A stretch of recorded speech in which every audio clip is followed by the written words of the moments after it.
Ciao Fabri, welcome back in our Ciao guys. podcast. This is the final week of the summer transfer window, so many things are happening, many things are about to happen. So let's start with one player to watch for the last week of the transfer season. Well, I think we are entering into a really important week, not just because it's the end, but also because this summer we really have many things to happen. It's a big domino around Europe, England, Germany, Italy, Spain, all the top countries involved, many top players. And so one name I want to mention is Nicolas Jackson.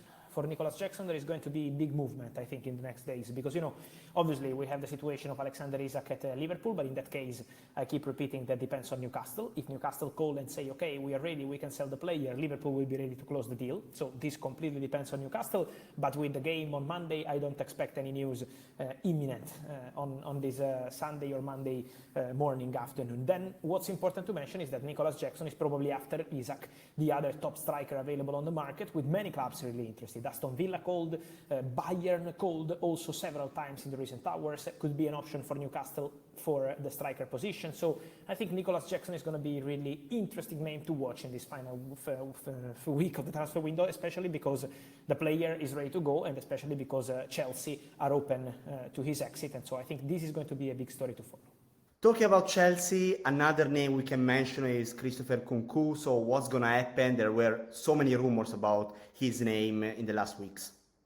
Yeah, he's another one who's going to leave Chelsea, for sure. So on Nkunku and Jackson, that's 100% guaranteed. And for Nkunku, also many opportunities. Because Bayern spent the whole week trying to reach an agreement with Chelsea, but the player is on the formula.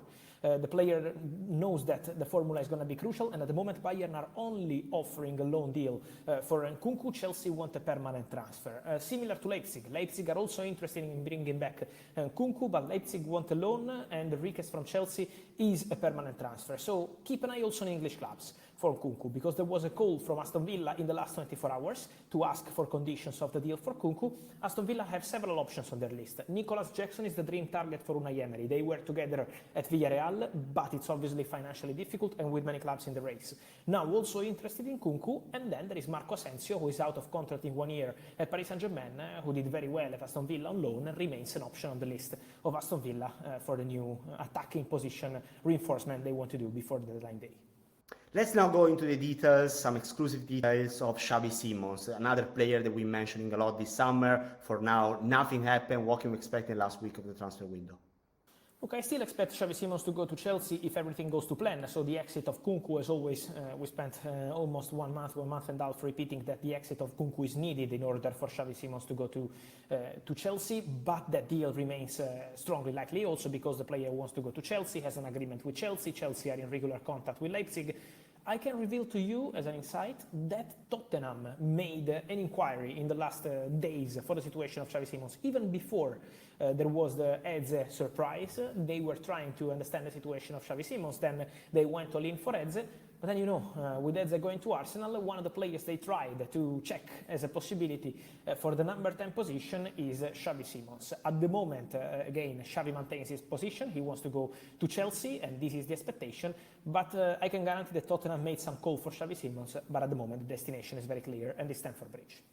Talking about Eze, who joined officially Arsenal on Saturday, it was a big setback, of course, for Spurs. What can we expect right now for the team coached by Thomas Frank?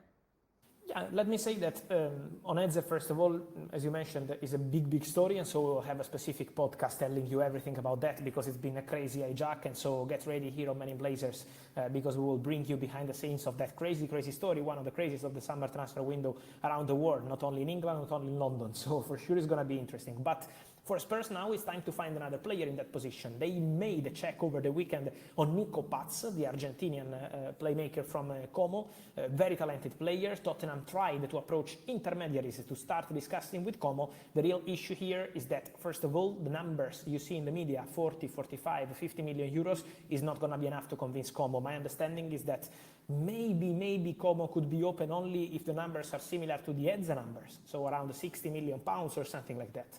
And then Como insists to keep the player, especially Cesc Fabregas also, so it's not just the board, it's also the coach. When Fabregas decided to stay at Como, it's also because Nico Paz is seen as a big part of the project. They gave the number 10 shirt to Nico Paz a few days ago, so he's absolutely important for their project and for their vision.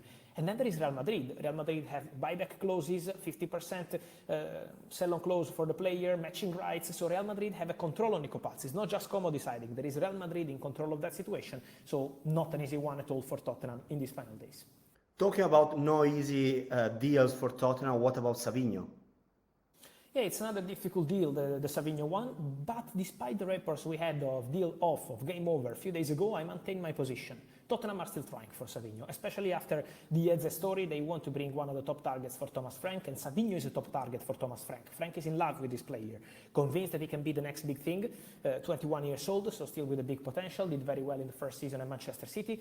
The situation is that City keeps saying, no, we don't want to sell the player, no, we don't want to sell the player, but Tottenham want to go over 70 million euros for Savinho, and so let's see what happens there.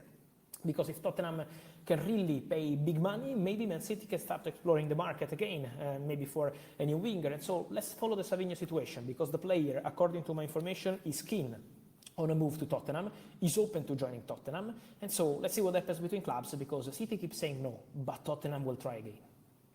And then there is the situation of Rodrygo. We know he's not playing for Real Madrid in these first games of the season. What can this deal also for Savinho mean for Manchester City, potentially going for Rodrygo? Yeah, I think they want to try, for sure. Manchester City, if Savinho leaves, if they get big money, if they decide to accept these proposals for Savinho, and obviously it's a big if, because it's not an easy one with Man City when they have to sell players. But in that case, Rodrygo remains the dream target for Pep Guardiola. So I can guarantee 100% that in all the internal conversations they had at Manchester City over the last month, when it's time to discuss wingers, the name mentioned by Guardiola is Rodrygo. The point here is that there are basically 7 days and you need to reach an agreement. First of all for Savinho, and this is not guaranteed or this at all. And then there is the agreement with Rodrygo, convince Rodrygo, because Rodrygo is very happy at Real Madrid. Also Real Madrid wants important money for Rodrygo, 100 million euros. The salary of Rodrygo is way higher than the salary of Savinho. So let's see what happens there. It's not an easy one, but I can confirm that internally City keep thinking of Rodrygo. So Sunday morning you revealed about Donnarumma personal terms with Manchester City. What's left right now between the parties to get this deal done? Yeah, Donnarumma said yes to Manchester City. Donnarumma is ready to go to Manchester City immediately. So for him is okay as next chapter, a fantastic opportunity to go to City, to work under Pep Guardiola, Premier League football after Serie A and Ligue 1, after winning everything with Paris Saint-Germain. So Donnarumma is ready. Now what's needed is, first of all, the agreement club to club, but behind the scenes, despite going quiet in the media, I'm told that PSG and Man City are negotiating. PSG started from 50 million euros. Man City don't want to spend that money. Now they're discussing around 30, 35. So let's see how this conversation will continue. But Donnarumma remains a big target for Man City. But in order for this deal to happen, they need to find a solution for Ederson. If Ederson doesn't leave, no chance for new goalkeeper now. If Ederson leaves, Donnarumma, in my opinion, will be the new goalkeeper of Man City. For Ederson, keep an eye again on the situation of Galatasaray, as they made an official bid a few days ago, and they remain in conversations with Man City. Back on Chelsea, we mentioned a possible incomings in the last days of the transfer window, but we know when it comes for Chelsea that a lot has to do also with outgoings first. Yeah, and 2 more outgoings have been completed on this Sunday, because overnight there was an agreement between Chelsea and Borussia Dortmund after face-to-face talks on Friday. Agreement closed today between Chelsea and Dortmund. Aaron Anselmino, Argentinian defender, goes to Dortmund immediately on loan deal, no buy option, so back to Chelsea in summer 2026. And Carney Chukwuemeka, who was already on loan at Borussia Dortmund in January, only wanted to go to Dortmund and will go to Dortmund on a permanent transfer for 25 million euros package plus a heavy sell-on clause, something that Chelsea are doing a lot in the recent days. For Renato Veiga, for Charlie Chukwuemeka, they are always including these big sell-on clauses, and this is going to be the case also with Dortmund. So both players, Anselmino and Chukwuemeka, will travel very soon for medical test, contract signing, and leaving Chelsea to join Dortmund. So Chelsea fans want to know right now, is Alejandro Garnacho next?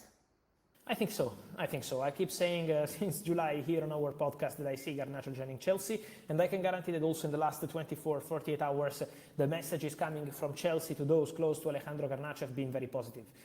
Stay patient, wait, but this deal will happen. So my expectation is for Garnacho to be a Chelsea player before the end of the transfer window, to be at Stamford Bridge by the end of deadline day. Let's see what's going to happen if over the week, on deadline day or whenever, but I see Garnacho being a new Chelsea player before the end of the transfer window. And for Xavi Simons, also very good chances. In this case, obviously, Xavi Simons was playing with Leipzig, while Garnacho is completely out of the project at Manchester United, so it's probably easier to reach an agreement, but also with Xavi Simons, Chelsea are proceeding. So both players are very confident to join Chelsea. For Garnacho, I keep saying that I see this deal happening for sure this summer. Talking about Manchester United and also talking about goalkeepers, since we mentioned Gigi Donnarumma, there are goalkeepers going to Man United in the last days of the summer transfer window. Yeah, there will be goalkeepers movement because Senne Lammens, this Belgian goalkeeper from Royal Antwerp, was not in the squad. On the bench, but obviously for a goalkeeper, he's like being not in the squad this Sunday because he's expected to join Manchester United. There is an agreement with the player on personal terms. He's now negotiating, waiting for the negotiations between the two clubs to be completed. They started at 17 million euros plus 3 add-ons. Antwerp 125, so there is a conversation ongoing. But Antwerp can really sell the player to Manchester United very soon. At the moment, I'm told that it doesn't mean that Onana is leaving. Onana is not negotiating with any club. Then we know Turkish and Saudi market close later than European market, so let's see what happens with Onana, but also with Bajendir. But at the moment with Onana, everything quiet, and Lammens is seen as a goalkeeper who can help for present, but also for future with big potential. Thank you, Fabri, for today. Keep in touch soon. We are going to have also a dedicated podcast for Eze and Arsenal secrets. Thank you. Ciao, guys.